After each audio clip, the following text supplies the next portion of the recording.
This Talking Flutes podcast is kindly sponsored by Trevor James Flutes, making life sound beautiful. You can show them some flute love by following them on Instagram at TJ Flutes, Trevor James Flutes on Facebook, and at trevorjamesflutes.com.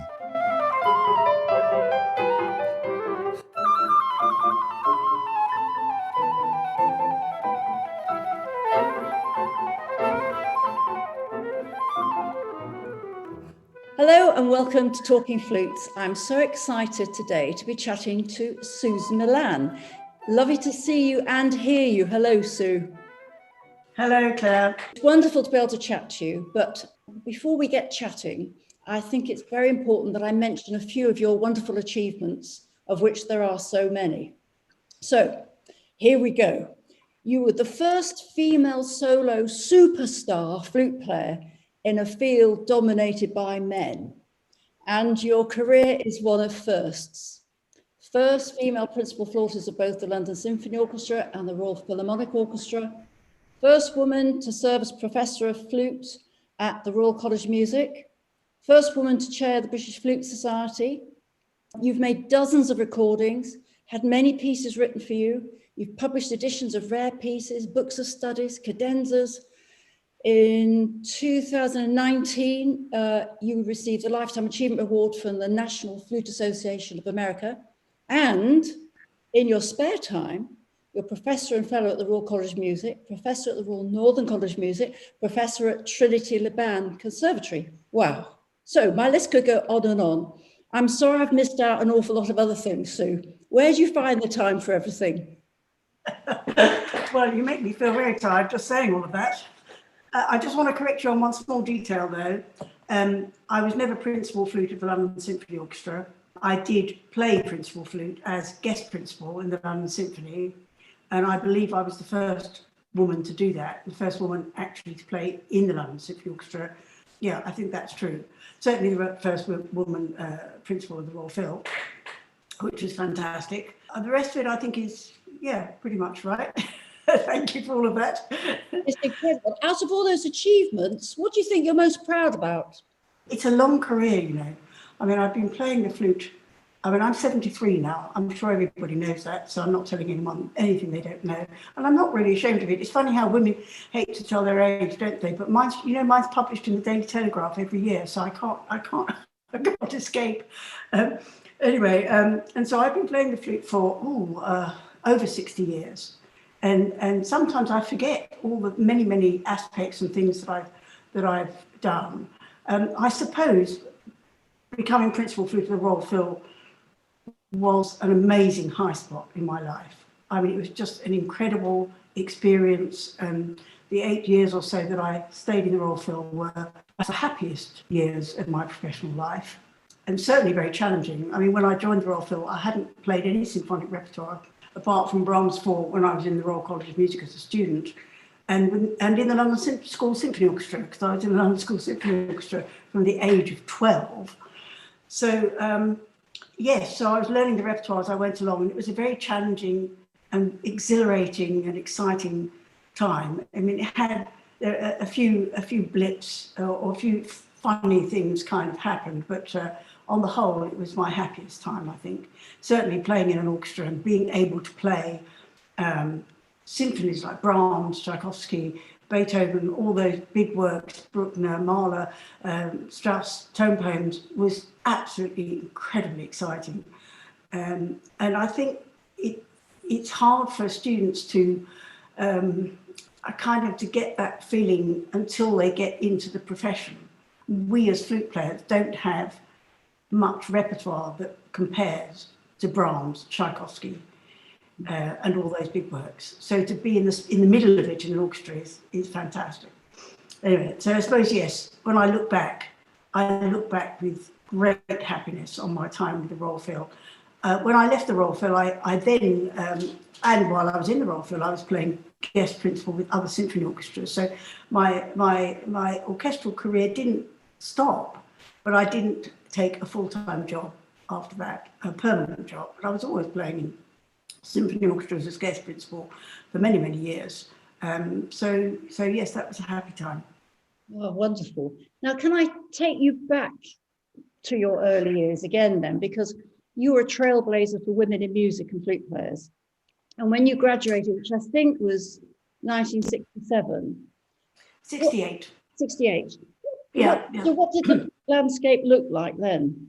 Well, many people ask me that, and I don't think it was that much different from today, in the sense that as flute players, there are never that many jobs available.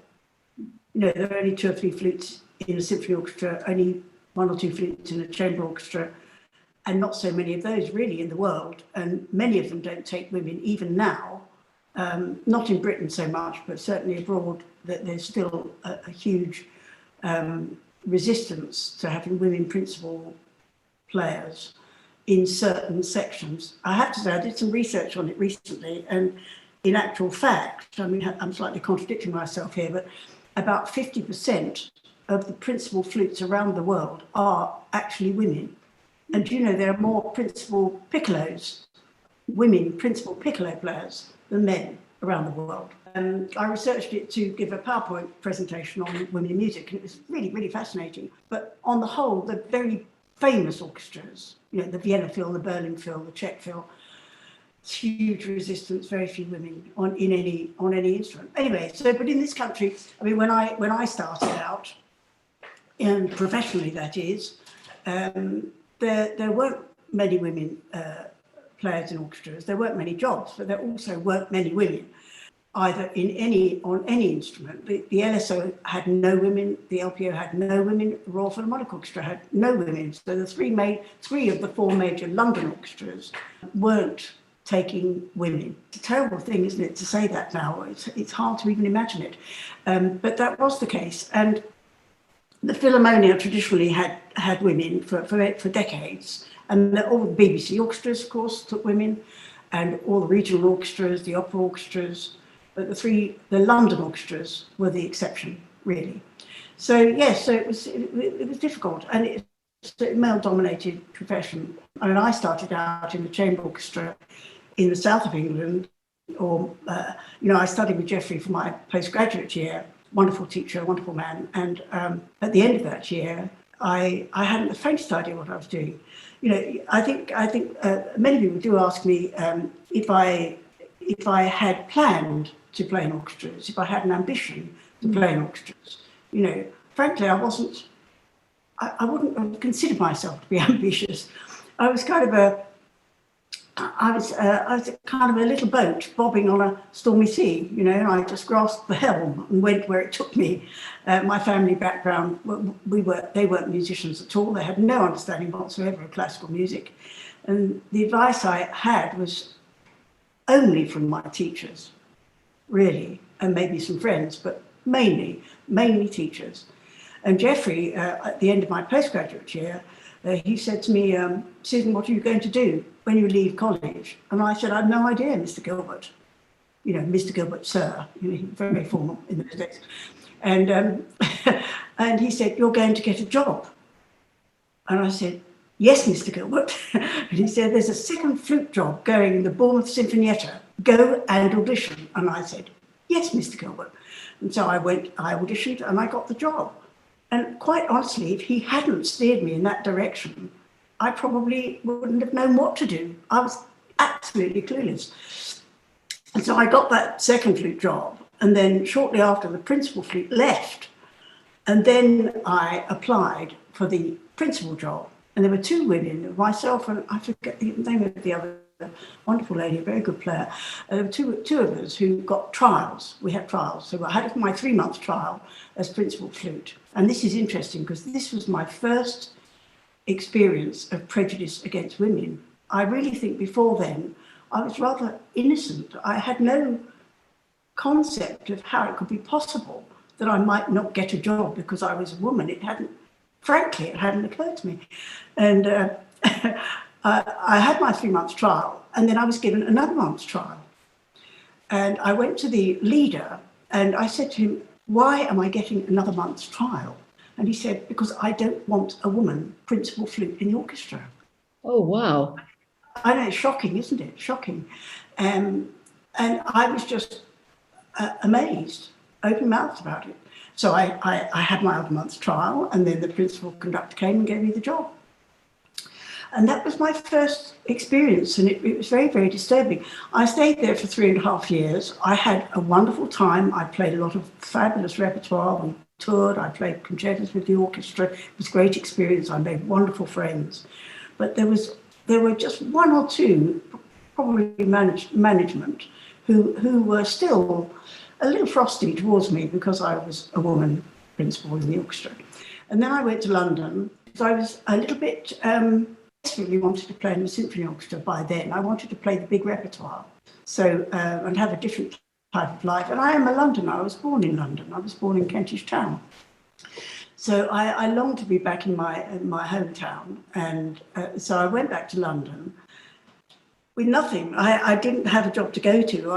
I left the orchestra and I took a flyer. I took a risk. I went back and I was freelancing really quite a lot. I think it's interesting to explain to your young students that it's really important to get on that ladder, because once you have a job in an orchestra, it doesn't matter whether it's second flute or first flute, but preferably first flute, of course, if you have that ambition. Once you have a first flute job, people recognise you as a first flute. They never ask you to play second flute. They always ask you to play first flute. So from that moment that I had a first flute job, fortunately for me, I had my sort of label, and I was invited to play in the Menuhin Orchestra and the ECO and the Academy of St Martin in the Fields, and depping just as a guest. So I did a lot of playing as a freelance, but I was always looking out for the possibility of an orchestral position. Now, the Philharmonia came up. Pat Linden, do you remember Pat Linden? I do very well. A wonderful woman and a lovely, lovely flute player. And she was considerably older than me and more experienced. And she got that job, quite rightly so. And then I applied for the BBC Northern, it was in those days. It's now called the BBC Philharmonic, I think. Philharmonic. Yes. And that was quite, without in any way criticising them, but it was quite old school. And I knew that I was not going to be welcomed there. There were no women principals in the wind section. And so that didn't work out. And then the Royal Philharmonic Orchestra job came up. Oh, the LSO came up, London Symphony Orchestra. And of course, that was a ridiculous idea, because the LSO was the last bastion of chauvinism, really, in those days. And I did audition. I think I was given the whole of Daphne St Chloe as a sight reading test. And fortunately for me, I had played it in the London School Symphony Orchestra, so I played it okay. And I think I gave a good audition, and I had a feeling that, I had a chance of getting that job, but they weren't taking any women, there was no way. So, but it was a good experience.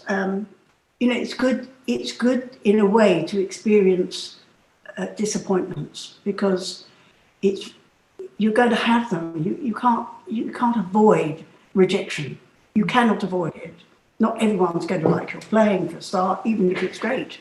Not everyone's going to like it. So anyway, that didn't work out.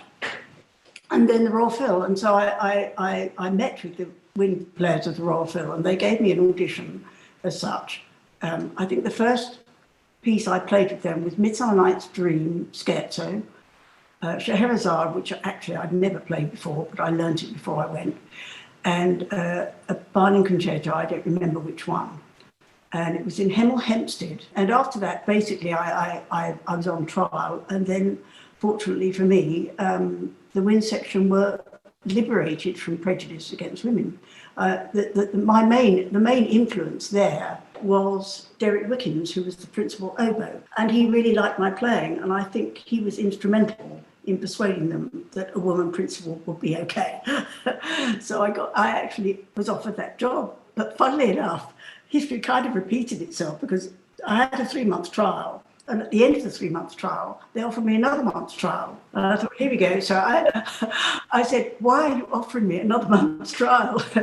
And they said, we have to wait for Rudolf Kemper, the principal conductor, to come. And I thought, okay, that's how it is. And he did. And we were playing Bruckner 6. And after Bruckner 6, has big flute solo, Bruckner 6, I was offered the job. And that was absolutely wonderful. Sounds like you had to be very brave, because you were brave first of all, to go down to Bournemouth. You were very brave to leave it without another position. And then you managed to find freelance work in, as we said, in a world that didn't have many female players. And you persevered, and then you got this wonderful job. It's fantastic. Yes, I suppose so. But I do think I just bobbed along. I'm quite good at going with the flow. I think realistically, I think I had a lot of confidence. I mean, I'd been playing in orchestra since I was 12 at the London School Symphony Orchestra, with marvellous experience. And I think all students who can should play in a youth orchestra or an amateur orchestra, any orchestra, from a very as early an age as they possibly can. And my son Christopher plays the cello, and he was in a couple of youth orchestras earlier on. It's just you can watch them sort of blossoming, and they gain confidence because they're surrounded by people of their own age, and they have plenty of time to work on the repertoire, and they're performing major works. I performed Daphnis and Chloe with the London School Symphony Orchestra. I mean, how amazing is that? And we toured Germany, and I played a concerto with them. I toured Germany. I played the Quantz Flute Concerto in G at the Bonn Beethoven Halle when I was 15. Mm-hmm. And I played the Flute and Harp Concerto with the London Symphony Orchestra when I was 15, all because of the London School Symphony Orchestra. So I think if you've done that, there's a kind of, it's not that you feel sort of arrogant. I don't think I was ever really arrogant. I think I was confident because it was just an assumption that I was going to carry on doing those kind of things. It was an innocent sort of assumption. But also you'd had such good experience, so it built up a level of confidence, which is, I think, is difficult to get. Certainly in these days of pandemic, very, very difficult. My last podcast, I did a Mother's Day special. Now, how did you manage to juggle sort of your work and home with children? I've just chatted on the last podcast how difficult it was. How did you manage? Oh yes, well, I was quite lucky really, because my first husband who's the father of my two sons. He had two children from his first marriage, so he was used to having help in the home. I mean, he was quite aristocratic, my first husband, and he was perfectly happy to have some help living in. So I had, after James was born, I'll tell you the story of James actually, because not only was I the first woman member of the Royal Phil, I was the first pregnant woman of the Royal Philharmonic Orchestra. Well, it was obviously a unique experience. And so when I had James, we immediately had a qualified nanny. And then, but when James was one, I left the orchestra. I mean, I think I regret leaving the orchestra. I want to tell you that. And I haven't ever said that to anybody, but I so regret leaving orchestral life. But at that time, there didn't seem a great deal of choice, because I just loved having my babies. I loved my sons, and I didn't want to be away from them, traveling around the world. Not because of them, I think they would have been well cared for, but because I needed to be with them. So when James was one, I left the Royal Phil, and my husband and I moved to Holland at that time. And fortunately, I had an agent who found another agent for me in Holland, and I actually continued to do quite a lot of playing. At first, it was a bit grim, because for the first, I think, 6 months, I didn't do any playing. I got terribly, terribly depressed. I think people don't realise how depressed you get when you don't play.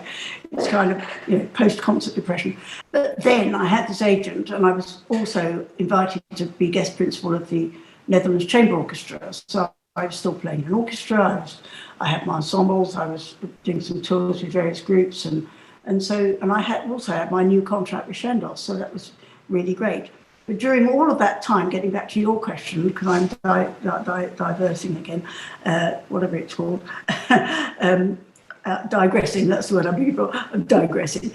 To get back to your question, I always had help. On the other hand, I always felt the help was for me, rather than they looked after me rather than my children, because I spent as much times I could with my children. I had my second child while we were living in Holland. We had Christopher in England, but we were at the time living in Holland. And I would have au pairs once they got really more secure and went to school. I had au pairs, and I had a woman of some sort, an au pair, a nanny, or mother's help, living in my house until my second son was 18. My first son was 20. And this was absolutely wonderful. Otherwise, it was a house full of boys, you know, my husband. And it was very nice to have another woman around and someone who could take over some of the chores, because the most time-consuming thing really is not so much the children. Of course, when they're very young, it's very demanding because you're up all night and all that. But it's running the house. I mean, it's doing all the cooking, the shopping, you know, et cetera, cleaning. So if you have someone who takes that off your hands, that's a lot of time that you gain, huge amount of time. And without that help, I couldn't have done what I've done. There's no question about it. I mean, I'm sure there are other ways. I know many couples, friends of mine who are musicians, who have childminders and nurseries and all of that. And there are other ways, but I think my advice to any young girl who wants to have a career and a continuous career, you know, not take years out. You can't take years out of music. You never get back in. Yeah. You just can't. So you have to keep somehow your profile up, and or make sure people know you're still there and still playing. And so my advice to any young woman who wants to do that: get help. You have to get help. Don't hesitate. I mean, what we do as women, realistically, is we work to pay for the help that allows us to work. And it really is a totally daft situation. But I can't imagine my life without playing my flute, without music in my life. And so for me, it was worth working to pay someone so that I could work. I can certainly relate to that, Sue. I had the same problems, and I was very lucky. My parents were close by, so they had a lot of did a lot of the help. And then when the children were old enough, we also went through au pairs, not always successful, but essential. So it all worked out. Anyway, that's. Thank you for telling us all that. It's interesting to hear that you had all the same problems that I had in terms of juggling, and might be help to anyone else think about having children. Let's go back again a little bit and talk about which flute players inspired you, and maybe who inspires you now. Who inspired me? Well, gosh, I mean, of course, when I was younger, I suppose my teachers inspired me. I have an enormous collection of LPs, you know, which I listened to avidly when I was younger, not just to flute players. And this is a very important thing to pass on, I think, to one's students, that you mustn't listen to just flute players. You must listen to great musicians, great violinists and pianists. But I listened to, of course, Marcel Moyes was an enormous inspiration because, as you know, I attended his masterclass course when I was 18. And that was a huge turning point in my life. It was that experience which directed me towards studying with Geoffrey Gilbert for a year.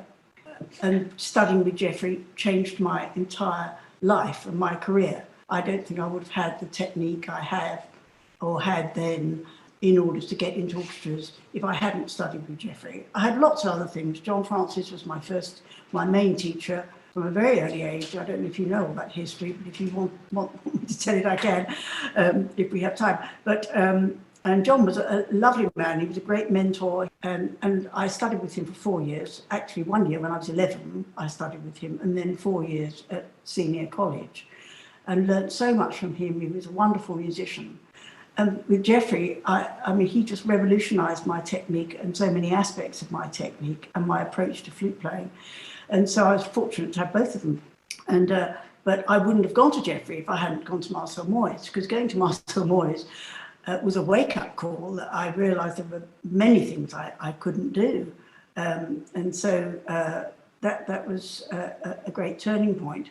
Other flute players that I listened to, of course I listened to Marcel Moyes, all those early recordings, beautiful sound, wonderful phrasing. And Jean-Pierre Paul, I'm a great fan of Jean-Pierre Paul. Many students now don't even know who he is. It's frightening, isn't it? This generation gap. I say, who is Jean-Pierre Paul? And they don't know. And one of the greatest flute players has ever been, king of the flute, he was called at the time, played on the gold flute, had this beautiful, beautiful French sound, lovely, mellifluous playing, fantastic articulation. And I used to listen to him. Aurel Nicolet, great musician, wonderful person, great teacher. Jimmy Galway, of course, he used to walk into my class, you know, every now and then, because he studied with John Francis. And we would have to play duets. That was quite a frightening experience. Later on, and now, in fact, now, if I want to cheer myself up, do you know what I listen to? John Amadio. John Amadio. Yes. Early flute recordings. Some of those early flute recordings are absolutely astonishing. And I just sit and laugh, and it cheers me up tremendously and inspires me enormously. I'm not wholly up to date with some of the current top flute players. Of course, I've heard Pahu and some of his very wonderful recordings. On the whole, I don't, you know, I've never really listened to much flute playing, to confess. Mainly, I've listened to singers, and I suppose I was inspired to do that also by Marcel Moyes, whose tone development through interpretation. And I love opera, and so I listen, and I have quite a big collection of lieder and operatic arias, and I find those immensely inspiring. And I must say that some of my flute students who play fabulously, lift my spirits, all of those things. Moving on then to your students, you're teaching at all these places. How are you managing at the moment? Well, it's quite comfortable, really, isn't it? Sitting in your room in front of Zoom, except Zoom is just inadequate, and I don't like it. I think in some respects one learns a few things from Zoom, but quite honestly, I don't think I learned a great deal from teaching on Zoom. I think I've expanded some of my technical skills on the computer. I've become more patient. Yeah. I've learned to pace explanations and be more articulate and precise, because we rely now so much on talking. And one of the difficult things with Zoom is to stop talking and actually hear someone play. You know, you spend so much time talking. And I do know now what I look like when I'm teaching, and that's quite sobering. I think students can be made much more aware of their visual presentation because they see themselves on the screen, and that's quite handy when you want to make them aware of their hand positions or physiology to some degree.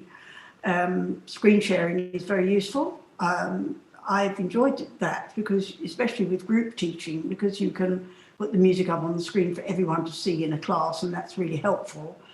But will I continue to use any of these skills? Yes, maybe some of them. Perhaps I'll certainly be more patient, and maybe I'll smile a bit more when I'm teaching as well. Now, you were telling me that you have made the first proper visit back to the college. Yes, I did yesterday. Yes, as I was saying, it was just like a glass of champagne. It was just wonderful to be able to hear my students sound properly again, and to be able to interact naturally without having to wait for someone to turn their mute on or off, or for the transmission to get through. You know, this sort of teaching is so delicate in a way, isn't it? It's so subtle, it's so personal.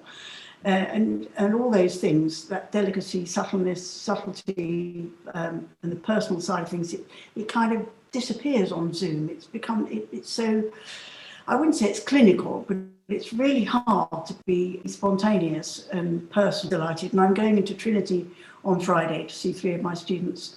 And that will be really wonderful. And of course, you can also get them together, hopefully. I mean, I don't know what the rules are precisely, but hopefully we'll be able to get them together to have a class, which I usually do every week with my students, a technical class. And that's wonderful because then they can hear each other and learn from each other and be friends. And this is very important. So, I mean, it's been such a difficult year, and you know, a lot of young players are feeling very sort of lost and isolated. So, and they've not been able to get to your master classes. Now, auditions are about 8 months away, I think. What advice would you give to maybe any aspiring flutists today who are going to be auditioning sort of October, November, December? With my students, really a year out, but it's a year, it has been a year, hopefully, of opportunity to find more time to consolidate your techniques and to broaden your repertoire. And I gave my students a practice timetable at the beginning of the pandemic lockdowns, which seemed to help a lot. And many of them have really taken that on board and done very well. The problem is that without incentive of playing and without being able to play with other people in ensembles and orchestras, they get very depressed. And so, and that is hard, that's hard. We're all getting depressed with this pandemic, everybody. I think very few people are not suffering. But, you know, I think they will have learned, they will have developed that kind of inner strength that you have to have if you want to compete in the profession. They will have found their inner strength. They may not see it now, but I've watched my students and seen how they've handled it and how they've become stronger and, you know, been more self-disciplined and more self-assessing has gone on. And that's interesting. It happens on Zoom in particular because they see themselves, as I said, and some of them had to make recordings, video recordings, to listen to themselves, which is great because we all know when you first hear yourself on a recording, you think it sounds absolutely horrible, and then you go back and you have another go, and then you learn the reality of your own playing and of what it's like to record and to try to be perfect, which of course none of us can be perfect. So all those things they've learnt, which is great. They've learnt new skills, but more than anything, they've probably got to know themselves better and to develop that inner strength that I was talking about. When it comes to auditions, if they're going to be recorded auditions, I think that's incredibly difficult for them. As I say, it's like my going into college yesterday and seeing my students. I mean, that was a breath of fresh air, and it's quite different when you're playing to somebody. It's quite different. And I found recently one of my students made a recording for a competition. And I was on Zoom with her, and she said, "Oh, I haven't made a very good recording. It's not, I can't do it. It's so too difficult, and I'm not happy." And I said, "Okay, let's do it now." And so I was sitting, watching her do it, and she made a fantastic recording. And at the end of it, she said, "I don't know how I did that, but it was so much easier when I was playing to somebody." And so, if you're making an audition recording, see if you can get somebody just to sit at the other side of the video, or even just sit in the room so that you do get some sense of performing to somebody. That's really, really helpful. If you're going in live, well, I hope you are. I hope they can do live auditions. I don't know. I'm not up to date with what they're about to do. Usually auditions are in December. So hopefully they'll have live auditions. And anyone who's going in for those auditions that's listening now, I wish you all the luck in the world. It's a very high standard that's required. You know, it's not easy to get into any of the conservatories, and you do have to play very, very well. Be prepared. You won't get in on potential. Some students have said, "Oh, won't they see that I've got potential?" And I said, "No, I'm sorry, they won't." You know, you'll only get in on the level you play on that day. It's just like any orchestral audition. No one's going to give you a job in an orchestra because they think you have potential. You've got to be already good enough. What 3 things would you look for if you had to narrow it down to 3 in an audition? Well, I would look for an already well-developed technique. If you can play the Fauré Fantasy at crochet equals 144, then you can play. And at the college, that's been set since the year dot. Since I've taught in the Royal College of Music for about 36 years. And it's always been the Fauré Fantasy. They never changed it. They changed it one year to the Gobert Nocturne and Allegro Scherzando, which I suggested. And then the following year, they changed it back to the Fauré Fantasy. So there you are. And if you play at half speed, they won't be impressed. So you do have to have the kind of technique where you can tongue at Prejudice was 144, and move your fingers fast enough. I look for a beautiful sound and musical phrasing, musical intelligence, imagination. You know, as I said, you know, just talent and potential won't get you in. You have to already be a certain level. It's not grade 8. It's way above grade 8. Grade 8 used to be the level you had to have to just take an audition. But the grade 8 level now, as it now stands, is not high enough to get into the Royal College of Music. So I'm just saying it. I hope I'm not upsetting anybody saying that. But you have to know what you're up against, because the young people are deciding on their future with this audition and with all their applications to universities. You know, if you're not that level, if you can't play the Fauré Fantasy or whatever pieces you've chosen well enough, it's not fair to let you go through all of that ordeal. So ask yourself and your teacher what they think about that. There are so many other paths you can take, even into the music profession. There are many students come out of Cambridge, and great conductors have come out of Cambridge and gone into the music profession. You can go to university and do a postgraduate year at one of the music colleges. You know, it doesn't have to be a music conservatory. There are so few places for the flute, so few, and so many applicants. So think through it really carefully and practice a lot. Yeah, it's important for students to be realistic about what their chances are. And it's an expensive business too, you know, to apply, but the travel and, you know, and the work involved. And if you have no chance, it's better to know beforehand, I think. Yes, it is. Yes, it is. And that's where, you know, that's where your teachers come into it, to give you advice, to give you good advice.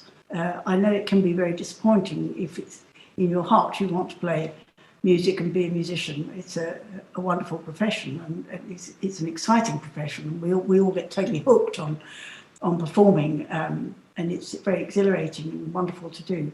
But if it's not for you, if you for example, if you started late, if you learnt the flute late, I started at 9, and that's okay. It was a little bit late, maybe. Some of the really great, truly great musicians start at 3. So, you know, you've got to get a technique. And I was very lucky, as I say, because I did have a very, very good training from a very early age. I was trained like an athlete. I mean, I had very good teachers from the age of 11 or 10 even. But if you hadn't been trained like that, it's really hard to catch up. And then if you set your heart on being a musician and you go for all these auditions and you don't get a place anywhere, you have to think about what you're going to do. So it's very important to apply for universities, and some of the universities have fantastic music facilities. And so, yeah, you have to think through all those things and get good advice. That's the thing. So that's great advice from you, Sue. Thank you.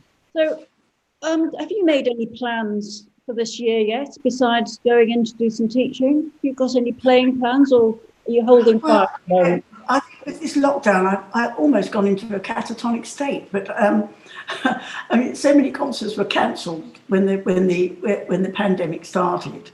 I've had to cancel my festival. You know, I run a music festival, the British Isles Music Festival, which is for all instruments, not just the flute. And it's fabulous, lots of chamber music and lots of concerts. And I've had to cancel it this year as well as last year, which is really, really upsetting. It's a lot of work, but it's just one of the most wonderful things. And I usually go to America in April, and I had to cancel it last year. I won't be going this year, I don't think, because the travel corridors won't be open. So I usually go over there and give 6 concerts or so, and some classes and lectures and things. My chamber music ensemble is about to become a resident ensemble here in Hazelmere, at a church in Hazelmere, and I'm planning to have some workshops for players and a competition and some charity concerts and some evening concerts with my various groups. And that's a project which is ongoing. I'm on the jury of the Kulau competition, which takes place at the end of October. And that'll be fun because it's a very nice competition and lots of flute players from all over the world come. So there are a few things in there. Performances are difficult. I mean, the orchestras have hardly played in the last year.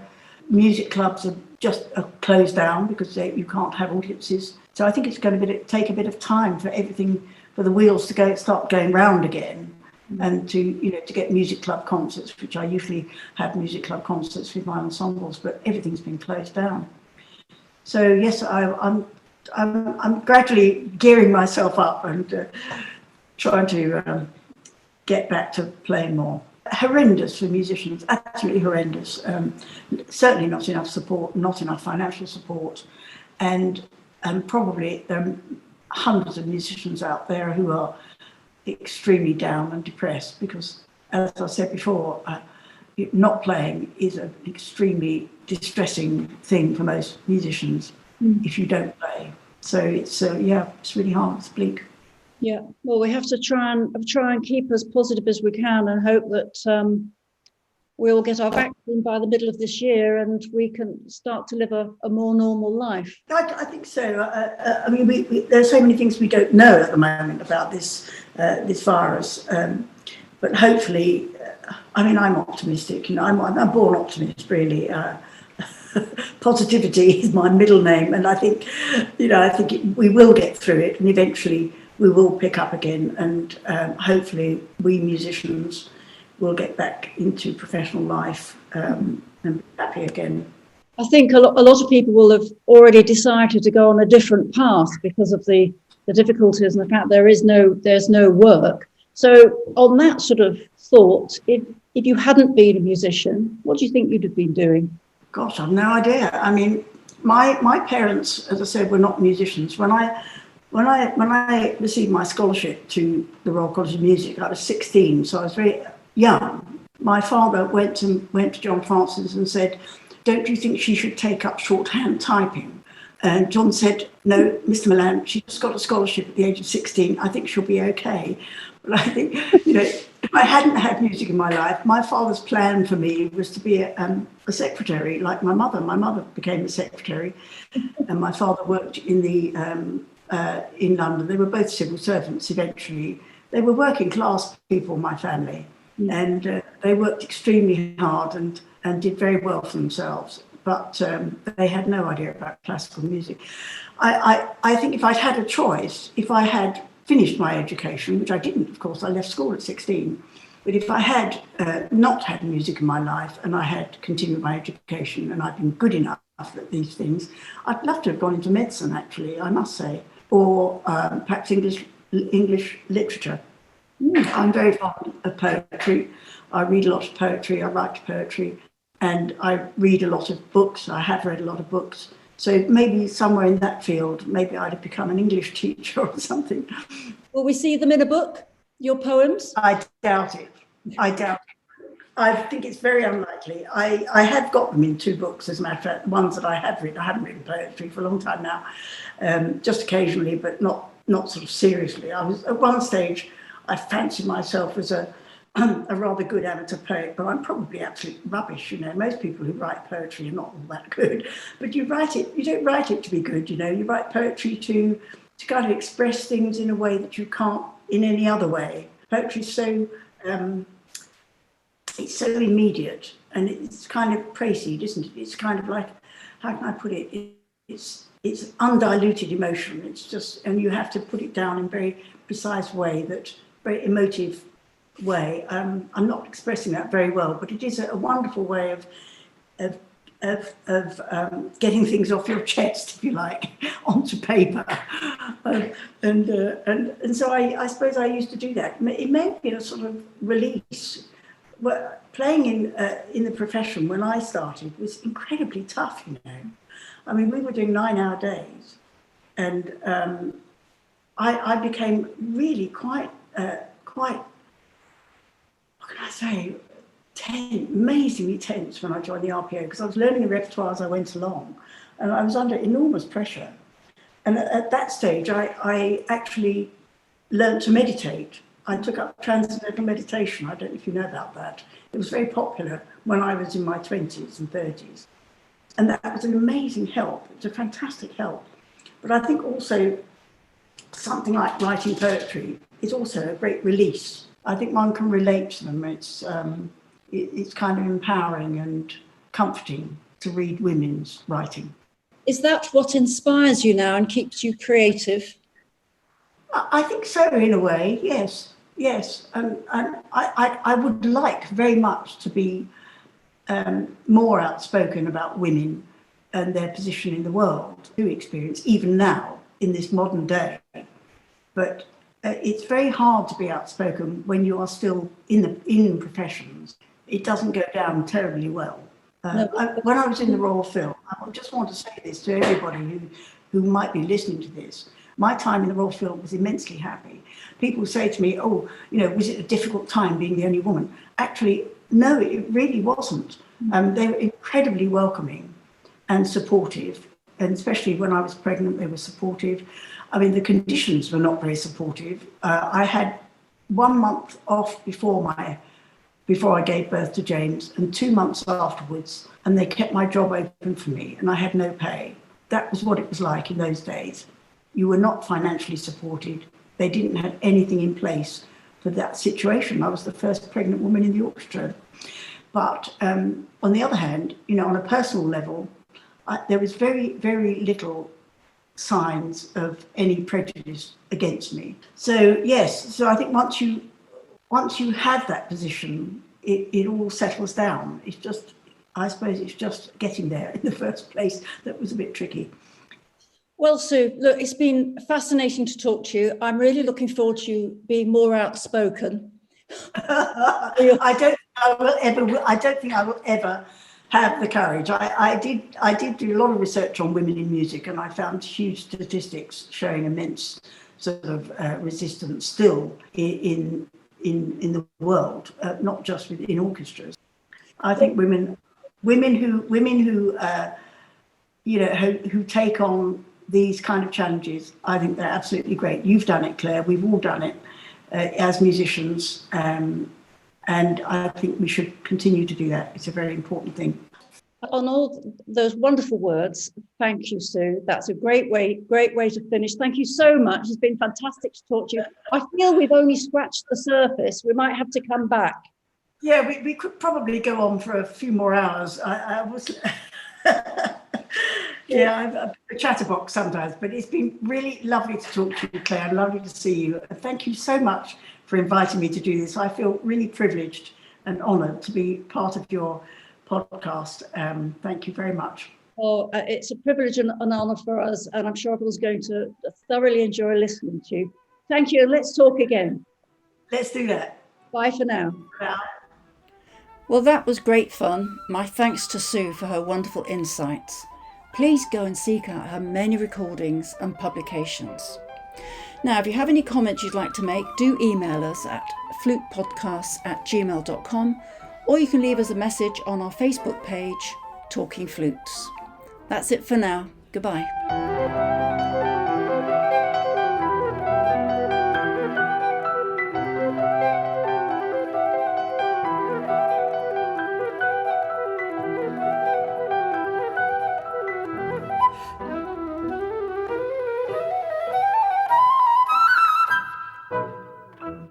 Talking Flutes and Talking Flutes Extra are podcast productions by the Trevor James Flute Company. For more information, visit trevorjamesflutes.com.